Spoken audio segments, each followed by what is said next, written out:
Hi நண்பர்களே, இன்றைக்கும் நம்ம பார்க்க போகிறது ஒரு ஏர்பன் லெஜெண்ட் சம்மந்தமான ஒரு கதை தான். இது நடந்தது சீனாவோட வரலாற்றில் உயிர் உள்ளவர்களுக்கும் இறந்தவர்களுக்கும் இடையிலான நெருக்கம் என்பது மிகவும் மெலிது என்று சொல்கிற ஒரு சம்பிரதாயம் இருக்குது. அத்தகைய ஒரு நடுக்கம் தரக்கூடிய கதை தான்.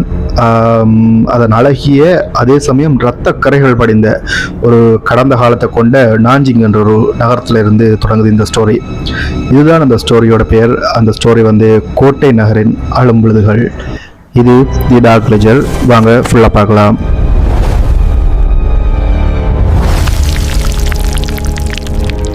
இந்த கதை கிங் வம்சத்தோட, அதாவது அவங்களோட ராஜ வம்சத்தோட இறுதி காலத்தில் தொடங்குது.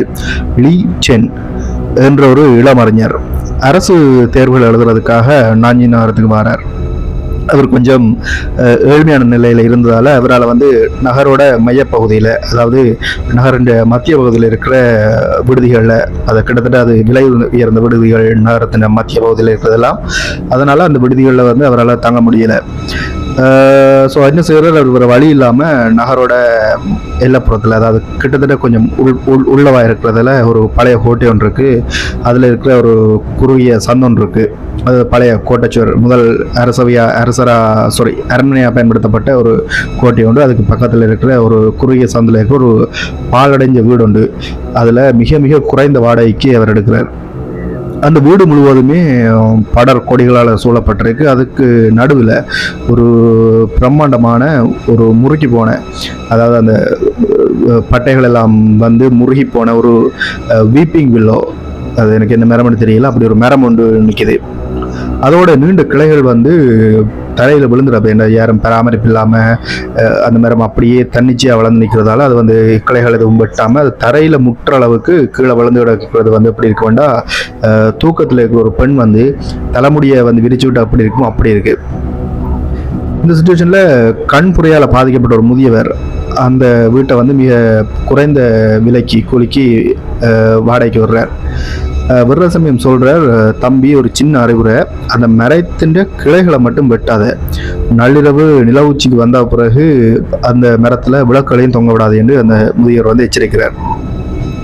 மிகவும் அறிஞரான, அதாவது படிப்பறிவு மிக்க இந்த லீ, அதாவது பேர் லீ, அந்த அறிஞரோட பேர், அதாவது நான் ஷோர்ட்டாக சொல்கிறேன், அவரோட முழு பேர் லீ சென், நான் லீ என்றே வச்சுப்போம். படிப்பறிவு மிக்க லீ என்ன செய்கிறார், இதெல்லாம் வெறும் மூட நம்பிக்கை என்று சிரிச்சு கொண்டே அதை ஸ்கிப் பண்ணுறார். பகல் முழுவதும் புத்தகங்களில் மூழ்கி கிடக்கிறவர் இரவு நேரத்தில் ஒரு மெழுகுவர்த்தி வெளிச்சத்தில் கையெழுத்து பயிற்சி செய்கிறார் எக்ஸாம் எழுதுறதுக்காக. இப்படியே 2 இரவு கழியுது. 3வது நாள் இரவு அந்த அறையோட காற்று கொஞ்சம் வழக்கத்துக்கு மாற இருக்குது. இந்த பாசி பிடித்த அழுகிய என்று சொல்லிடாது, பாசி பிடித்த மிகவும் அசுத்தமான ஒரு ஆற்று நீர் எப்படி வீசுமோ அதே வாசனையும் பழைய பட்டு துணியோட வாசனையும் அந்த அறை முழுவதுமே ஃபில் ஆகுது. அறை முழுவதுமே வருது. நீ குழப்பத்தோட ஜன்னல் வழியாக வழியில் பார்க்குறார். என்ன இதுக்காக இப்படி வருதுன்னு, வாட வருதுன்னு பார்க்குறார். நிலவு மிக மெல்லிய கூட தெரியுது. அதோட வெளிச்சத்தில் அந்த மரத்தோட நிழல்கள் எலும்பு கூறுகளை மாதிரி இருக்கு. அப்போ திடீரென்று அவருக்கு ஒரு சத்தம் கேட்குது. என்னென்னு பார்த்தா ஒரு உலோக கருவியை வச்சு, ஒரு கத்தியோ ஒரு கோடாரியோ அப்படின்னு ஒரு உலோகத்தை வச்சு வெட்டுற சத்தம் ஒன்று கேட்குது. ஜன்னலுக்கு இந்த இடுகொலியாக வெளியில் பார்க்குறார். பார்க்க தான் தெரியுது, அந்த மரத்தின் அடியில் ஒரு உருவம் அமர்ந்திருக்கிறத லீ பார்க்குறார். அது ஒரு ஆழ்ந்த, அதாவது மிகவும் மிக மிக இரத்த சிவப்பான ஒரு நிறத்திலான ஒரு பட்டாடை அணிந்திருந்த ஒரு மணப்பெண் போல தெரியுது. அவள் குனிஞ்சொன்று அமர்ந்திருக்காள். அவளோட நீளமான கருப்பு முடி அந்த மரத்தோட கிளைகளோட பின்னி பிணைஞ்சிருக்கு. அவள் கையில் ஒரு கனமான பித்தளையால் செய்யப்பட்ட ஒரு கத்திரிக்கோளை வச்சிருக்காள். அந்த காட்டில் ஏதோ ஒரு கண்ணுக்கு தெரியாத நூலை வெட்டுவது போல அவள் கைகள் அசைஞ்சு கொண்டிருக்கு. பயத்தை மீறி லீக்கு ஒரு ஆர்வமாக இருக்குது. அவன் முத்தத்துக்கு போகிறான். அம்மா யார் நீங்கள், இந்த இருட்டில் என்ன செய்கிறீங்கன்ட்டு மெதுவாக கேட்குறான். அந்த உருவம் எந்த ஒரு ரெஸ்பான்ஸும் இல்லை, திரும்பவும் இல்லை. உதிர்ந்த காய்ந்த இலைகள் இந்த சத்தத்தை போல் அவளோட குரல் மெல்ல அப்போ தான் ஸ்டார்ட் ஆகுது. நான் சவத்துணியை நெஞ்சு கொண்டிருக்கேன், இலைகள் அதிகம், ஆனால் நேரம் மிக குறைவாகத்தான் இருக்கு இப்படின்னு அவள் சொல்கிறான். லீ குழப்பத்தோட மிக நெருங்கி செல்றான். நெருங்கி செல்லிக்க நல்ல பலமான காத்தடிக்குது. அந்த உருவம் அப்படியே மாயமாக மறைஞ்சிட்டு அந்த இடத்துல ஒரே ஒரு கருப்பு முடிந்த சுருள் மட்டும் ஒரு கல்ல கிடக்குது. அப்போ மனம் கலங்கிய லீ வந்து என்ன செய்கிறான், அடுத்த நாள் ஒரு தேநீர் கடைக்கு போகிறான் பக்கத்தில் இருக்கிற. அங்கே அந்த வீட்டை பற்றி விசாரித்ததில் அங்கிருந்து ஒரு கதை சொல்லி முதியவர்னு சொல்லலாம், கனக கதையக்கூடிய முதியவர் ஒருத்தர் லீட்டுக்கிட்ட மெதுவாக பேச சொல்லுங்கிறார். அது வந்து ஜாங் குடும்பத்துக்கு சொந்தமான ஒரு வீடு. அது ஜாங் என்று சொல்லப்படுற ஒரு குடும்பத்துக்கு சொந்தமான வீடு. 100 ஆண்டுகளுக்கு முன்பு போர் நடந்த காலத்தில் மேய்லின் என்ற பெண் தான் தன்னோட திருமணத்துக்காக காத்திருந்திருக்காள். திருமணத்துக்கு முதல் நாள் இரவு அவளுடைய வருங்கால கணவன் வந்து போரில் கொல்லப்பட்ட செய்தி வந்து சேருது. எப்படி ஒரு சுச்சுவேஷன் பாருங்க. ஆக்கிரமிப்பு வீரர்களிடம் சிக்க விரும்பாத மேலின் என்ன செய்திருக்காருன்னா, தன்னோட திருமண கத்திரிக்கோலை எடுத்துக்கொண்டு அந்த முற்றத்துக்கு போயிட்டு அவள் தன்னோட முடிய மட்டும் வெட்ட விரும்பல அந்த பட்ட நாடாக்களால் வந்து அந்த மரத்திலேயே தூக்கிட்டு தற்கொலை செய்கிறாள். என்ன ஒரு வழக்கம் இருந்தது, முடிய வெற்ற வழக்கம். அதால் தான் அந்த முதியவர் வந்து இப்போ கொஞ்சம் சோகமாக மாறிப்பட சொல்கிறார். அவள் இப்போவும் வந்து காத்திருக்கதா சொல்கிறாங்க. ஆனால் அவள் இப்போ ஒரு மணப்பெண்ணாயில் அவள் ஒரு பேயா மாறிட்டாள், ஒரு கோஸ்ட், ஒரு பசி கொண்ட பேய் மாதிரி, ஒரு ஆக்ரோஷம் மிக்க பேயா அந்த மாதிரி தான் பார்க்குற ஒவ்வொரு துணியையும் உயிரையும் வந்து தன்னோட சவத்துணியை முடிக்க தேவையான நூலாக வந்து அவள் கருதுகிறாள். அப்போ லீ என்ன யோசிக்கிறாருன்னா, அந்தந்த இரவே வந்து அந்த வீட்டை விட்டு வெளியே முடிவு செய்கிறார். என்ன ஒரு ஆப்ஷனில் வேறு அந்தந்த இரவு அந்த நாள் தங்கி ஆகணும், அடுத்த நாள் விடிஞ்சோடனே போகும்னு முயற்சி செய்கிறார். ஆனால் டீ கடையிலேருந்து வீட்டை வந்த கையோடையே கொஞ்சம் லேட் ஆகிட்டுது. அவர் எல்லாத்தையும் ஒழுங்கு பண்ணுறார். ஆனால் கிட்டத்தட்ட 12 மணி ஆகுது. அவெல்லாம் மேனேஜ் பண்ணி முடியவே அவர் வந்து வெளியில் ட்ரை பண்ணுறார். கதவெல்லாம் லொக் ஆகிட்டு கதவை அசையவே இல்லை. எப்படின்னா ஒரு 100கணக்கான கண்ணுக்கு தெரியாத கயிறுகள் வந்து கதவை பிடிச்சி கொண்டு இருக்கிறது போல இருக்குது. அதை வந்து லீ வந்து ஃபீல் பண்ணுறார். இதில் இன்னும் மோசமாக என்ன நடக்குதுன்னா, அறையோட வெப்பனில் வந்து மிக மிக குறைஞ்சொன்று போகுது. மேலேருந்து ஏதோ கசிகிற மாதிரி இருக்குது. அது தண்ணி மாதிரி இல்லை, ஒரு பழைய கல்லறையில் இருக்கிற ஊனம் என்று சொல்லக்கூடிய அந்த இது வந்து எப்படி இருக்குமோ, அதாவது மனித உடல் உருகி அழுகி வர அந்த லிக்விட், அந்த நீர் வந்து எப்படி இருக்குமோ அதை போல் ஒரு பிசுபிசுப்பான ஒரு இது வருது. அது ஒரு கருப்பு கலரில் அந்த திரவம் வருது. அந்த மனம் வர நெடி வர அடிக்குது.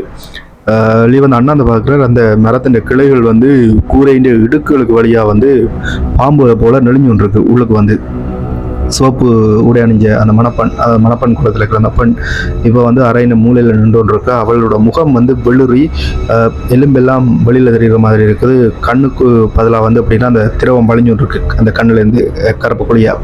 இப்போ அவள் வந்து பித்தளை கத்திரிக்கோளை உயர்த்தி பிடிச்சு கொண்டு சொல்கிறா, உன்னிடம் நல்ல இலை இருக்கு அறிஞரே, அது வலிமையானது, நீளமானது, என் உடைக்கு இதுதான் சரியாக இருக்குமென்று சூடுறா. லீ வந்து கொஞ்சம் பின்வாங்குறார். வாங்கி முன்னோர்கள் சொன்ன விஷயம் வந்து அவருக்கு கொஞ்சம் நினைவுக்கு வருது. அவர் இங்கே படித்த நினைவுக்கு பேய்கள் வந்து தங்களோட விட்டு சென்ற உலக விதிகளுக்கு கட்டுப்பட வேண்டு. அவர் தன்னோட எழுத்தாணி எடுத்து சின்னாஃபேர், அதாவது சிறப்பு என்ற மை கொண்டு தரையில் பாதுகாப்பு மற்றும் மொழி என்ற எழுத்துக்கள் எழுதுகிறார். அந்த மரக்கலையில் வந்து நெருப்பால் சுட்டது போல் வந்து பின்வாங்குது.